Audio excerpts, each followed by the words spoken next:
Hello, my name is Klaas Boer. This is a leadership study from the book of Habakkuk. It's about trust. And there are some lessons we can learn from this book. If we see Habakkuk, it's a prophet, and we can read about Habakkuk's complaint. And Habakkuk says, "How long, Lord, must I call for help, but you do not listen, or cry out to you, violence, but you do not save? Why do you make me look at injustice? Why do you tolerate wrongdoing? Destruction and violence are before me, there is strife and conflicts about." And then God answered. So this is a situation you can look at and say, oh, there's so much going on around me. Like now in Pakistan, we have the great floods. We have harvests that are gone. We have people crying out for help. We have people that are looking for food everywhere. People want money. And their outcry for God is true. And how can we trust God if we look at these things? But Habakkuk gets an answer from God. And God says to him, "Look at the nations and watch and be utterly amazed.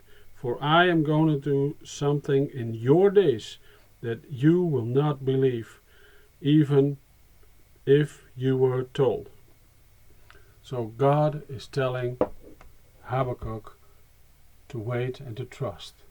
And the lessons we can learn, and I'm not going to read the whole chapter, but you can read it, and I would say it's a small chapter, just read it at once and take your time.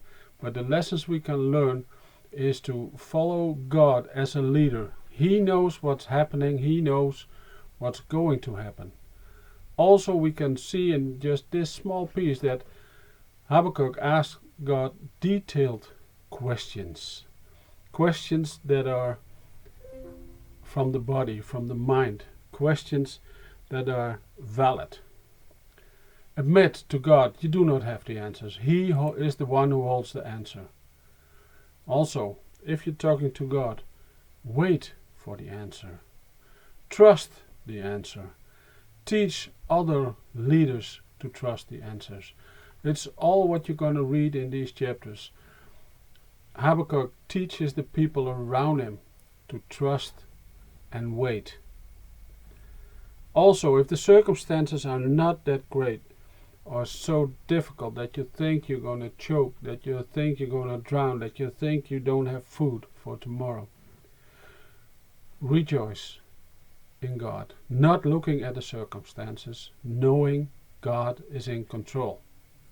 I say again, knowing God is in control. And confirm and show after to your leaders and the people you want to encourage, confirm and show that God has the answers and that God can be trusted. In this book we see Habakkuk grow to a whole new level of leadership. And may the Lord do the same to you and me. Bless you. Amen.